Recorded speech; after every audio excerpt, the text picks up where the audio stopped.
big Screenfish welcome to Sarah Desouza Coelho, star of Netflix's upcoming holiday film, Hot Frosty. Sarah, thanks for hanging out with us today. Thank you so much for having me. Oh, it's a pleasure. We're so excited to talk to you. So, you are now officially a part of the Netflix Christmas movie cinematic universe. How does it feel to don that cap? It's honestly such a pinch me moment. I think like after all these years of watching Christmas movies time and time again, to actually finally be in one, let alone one that's in the Netflix universe, is just so cool. Just like pinch me. It's surreal, right? Yeah, totally. Now, are you someone that puts together their annual Netflix Christmas movie watch list? Um, like when the list comes out. When Mariah Carey defrosts on November Yeah. 1st. Yeah, totally, totally. I have like a list too from my childhood of movies that like I have to watch before Christmas. Okay. So yeah, totally. Now, are you going to be putting your movie at the top of that list for years to come with your friends Yeah, and family? absolutely. And like my future kids, that's all they're gonna watch. That's all they're going to watch, of course. Okay, well, in the film, you play Nicole, an actress at Cathy's Diner. Can you tell us more about your character? Yeah, so Nicole is Kathy's number one waitress at her diner. She's really funky. She has blue hair. That was so much fun to play with. Um, and she's really perky, but she's also like one of the level-headed people in this town. There's a lot of Hmm. kooky people, a lot of like funny people. But yeah, she's really level-headed. Oh, well, that's good. You need those. Yeah. You need someone who's level-headed, but also like going to loosen up. Will we see Nicole kind of come out of her level-headedness, maybe? Yeah, I think towards the end, she kind of pushes Cathy to go in the direction that she should go in. You'll know what I'm talking about when you watch it, but I can't wait. yeah, yeah, yeah, definitely. Um, what drew you to the story? Like, what made you audition for the script? Is it because you just love Christmas, or? Yeah, I mean, there's so many Christmas movies that film in Toronto and in Canada, and rightfully so. And um, when I got the audition and I read Nicole's description, I was like, I just tapped into her energy so naturally. And I think it's all those years of working in customer service and hospitality and all of that. I think it really I just tapped into it so naturally and I just did it and I sent it in and I didn't think anything of it. So when I booked it, I was like, oh, wow. And it also made like being on set and, for all those long hours, just so much easier because I just felt like I was her. Now, when you were getting to know Nicole as a character, did you go through any processes of like bringing her to life? Obviously, you said you've kind of been informed by your own experience as a waitress, but what other things did you do to kind of like, illuminate her so you could become her? Yeah. So whenever I'm prepping for a character, I always do the same thing. I always write like a diary and like think of like an entire backstory that people don't see, but something that I kind of come back to. And I have it on my notes in my phone and I kind of go over it in my trailer before I go to set, just kind of like re-energize me and put me back in those shoes. That's good. I'm not an actress, but I often do that when I'm out after daydreaming, creating my own Yeah. characters and then acting them out at 3 a.m. in the morning alone. Yeah. Now, the set that I saw, that we all saw in the trailer, it looks magical, and if I could Mhm. live there 365, I would. But obviously, it's not real. But when you were on set, it felt real to you. Did it bring out those nostalgic feelings from your childhood Christmases, or what did it feel like kind of existing in an off-season Christmas? It was really cool. We shot it in Brockville, Ontario, and it's such a quaint, cute, small town. And it was the talk of the town that we were there filming. So we'd come out of the vans to go to set, and then there'd be people lined up just outside the street just to like watch and see the magic happen. And what's really cool is I used to go to Brockville as a kid Oh, um, okay. all the time because of the Thousand Islands. Mhm. So it was really cool to kind of be back there as an adult, but shooting something Christmas related. So Yeah, that's very exciting. yeah. Now, you got to work with some icons in the industry. You got to work with Craig Robinson, Hmm. Jolo Truglio. Purcell Strauss from Selling Sunset.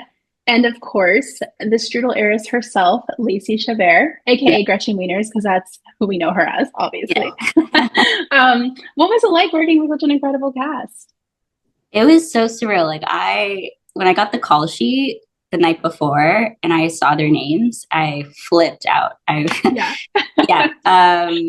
And I'm the type of person when I get starstruck, I don't I kind of like freeze a little bit and get a little quiet. But it was so surreal because like Brooklyn Nine-Nine, The Office, Mean Girls, those are like literally some of my favorite shows and movies. And the fact that I got to be a part of it and like have normal conversations with them and laugh with them and have that sense of play on camera, like it's just so surreal. Yeah. Well, actually brings me to my next question because I wanted to know, like, were there any specific standout moments during the filming of this movie with the cast or just with yourself in your own scenes?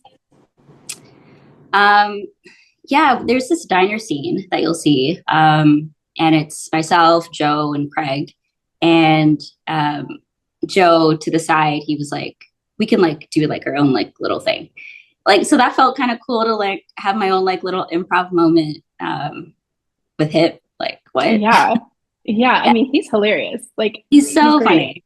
Yeah, Yeah, yeah, I genuinely don't think I have missed anything he's ever been in.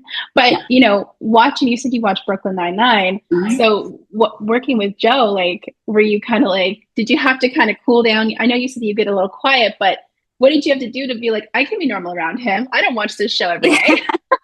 You know what? Once I ripped the band-aid off and I was like, to both of them, I said, "Hey guys, I just want to say this is like the first day being on set. I was like, hey guys, I don't mean to be weird, but Brooklyn Nine-Nine and The Office are like some of my favorite shows. So like, thank you." And they were just like so generous and whatnot. I think after ripping that band-aid off, it was just like regular Yeah. talk. Yeah. Yeah. Now you're in with the tribe. You're basically one Yeah. of them. Now, I would imagine the set would have been pretty funny because you've got two amazing comedians. Were you guys constantly laughing or kikiing together and you're off when you guys weren't filming? Oh yeah, totally. I had like little pocket tissues in my purse because I cry when I laugh. So that definitely came in handy. Um, yeah, there was this day where Craig came to set, and we were all staying in different hotels because we were living away from home. Mhm. And he came to set, and he was like, "Hey Sarah, do you want some eggs?" And I was like, "Why?" And he was like, "Have bought all these eggs, but forgot that the stove in his hotel didn't. Sorry, the hotel room he was staying in didn't have a stove." Hmm. So I was like, sure, because we had a break and I was going to go home. I was like, I'll take it. Um, it turns out they gave it to Sarah from Kraft, like naturally. Yeah. So when we came back from our break, he was like, "Did you get your eggs?" And I was like, "No, I didn't." And then 2 days later, he comes to set with eggs for me. Oh, I was that's so like, "You got thoughtful. eggs." Yeah. That's sweet. And that's such a good memory too. It is. Yeah. And I got a photo of it. Oh. Yeah. With the Well, egg. I'm happy you had that experience. Now, I kind of want to pivot and talk about you and your kind of career as an actress, a writer, and a producer. You really are a triple threat. You've done several projects in film and series. You're currently working on your digital series, Back at One. There's a lot of versatility in your performances. So I have two questions for you.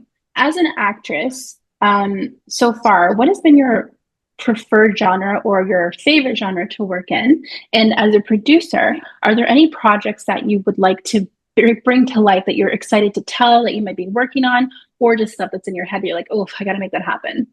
Yeah. I love rom-coms. Yeah, I love rom-coms. I grew up on them. My favorite movies of all time are rom-coms.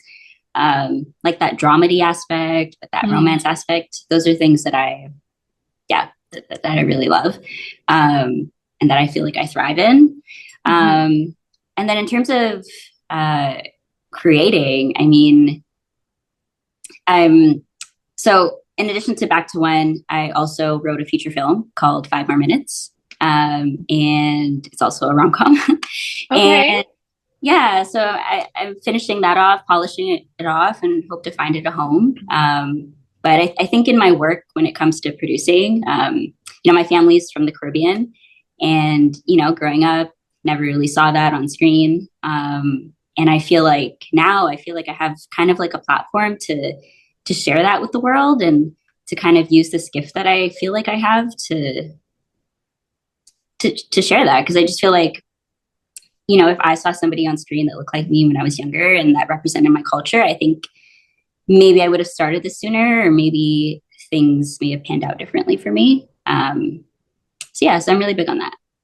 Well, you did the right thing and you asked yourself, why not me? Why not Exactly. me? I Exactly. can't wait. You said the film is called Five More 5 more Minutes? minutes. Yeah. Okay, and you have to tell me when it comes out because I want to see you Yeah. in a rom-com now. Absolutely. um, yeah, okay. Actually, let's talk about rom-coms for a second. Yeah. What is your favorite rom-com? And obviously, you don't want to give away 5 more minutes, but what role do you want to play in a rom-com? Do you want to do them all? Do you want to be the main? Do you want to be the best friend? Do you want to be the auntie? Like, Um, I'm gonna sound like such an actor, but I would want to play the main. But I mean, I don't know if this counts as a rom com, but maybe not so much the comedy aspect. But A Walk to Remember is like my favorite that movie. soundtrack, girl. That Oh my soundtrack. gosh, yeah. I was It's like, gonna be love. oh my Oh no, god, is it gonna? It's gonna be me, baby. How does yeah, it go? That's my favorite song is that soundtrack. yeah. I think I was in the second grade when that came out, and I remember bawling my eyes out, like I knew what love was, and but yeah, I would say that. Yeah. Yeah, no, that is an incredible film, and I agree with you. I think we might be around the same age then because I was maybe in grade 3 or 4, and I actually had the cassette tape of that movie. Yeah. So I would often replay that. It was very Yeah. good. But let's talk more about Back at One. You mentioned it earlier, and I also saw in a speech that you gave that, bringing more representation to Indo-Caribbean culture is important to you. So how does that relate to Back at One? And then also, why is it your mission to make that happen? Yeah. Honestly, Back to One was like the silver lining of the pandemic for me. I feel like when everything shut down, it kind of gave me an opportunity to think about where I felt like I was at with my craft, and then like where I felt I could go. And writing is always something that's been, a strong suit of mine, I feel. So I thought, why not just like write myself, my own part, and like actually draw on experiences that I've had with casting, with my family, with love and friendships and stuff. Um, and yeah, I kind of just leaned on my network of people that I've built over the years with. And we made the teaser happen. And I feel like, since putting the teaser out on social media, I've had so many people that I've never met before reach out and say like they've waited so long for something like this. And that means so much more to me than, booking a role or anything. Like just for somebody to say that they felt seen. I just like, I realized in that moment that, in those moments, I should say, that I feel like I know what my purpose is. And it's to like create, and it's to like share these stories with the world. Because yeah, we all deserve to like feel seen, Absolutely. Yeah, no, that's beautiful. And I'm so glad that you're getting such positive reception, especially from the audience you want it from and who you made it for. So Yeah. that's amazing. Yeah. Um, well, Sarah, before we go, I have one last question for you, and it's a serious one. So I need you to think very hard about it, okay? Okay. Okay, so if you could choose any character from the Christmas season lore, so I'm talking Rudolph, Santa Claus, an elf, anybody you want, if you could choose any of them and make them into a hot person that you could fall in love with, who would it be? Okay. Hmm. Now that you said Rudolph, I think Rudolph, because he's the underdog, and I feel like he would be a really good partner. Like I think Rudolph would be very nurturing. I agree. Yeah. Um, we can deal with the red nose. I think we could some concealer and will be good. But yeah, no, Rudolph for sure. Yeah, I think you chose right. I think if I was going to choose, it would have to be at least seven out of the nine reindeer as well. Mainly Yeah. because like they all have great personalities, and I think they could all just serve a purpose in your life, you know? Hmm. Yeah. Exactly. So, but Rudolph is the main guy, definitely the Yeah, main one. totally. Yeah. Well, Sarah, thank you so much for talking to Screenfish today. It's been a treat. I cannot wait to watch Hot Frosty. It looks so good. I've watched a trailer like 100 times. I'm really excited to see it. But yeah, like it means so much that you took the time to talk to us today. So thank you. No, thank you so much for having me. And yeah, I hope you enjoy the movie. Thank you. Okay, bye. Bye.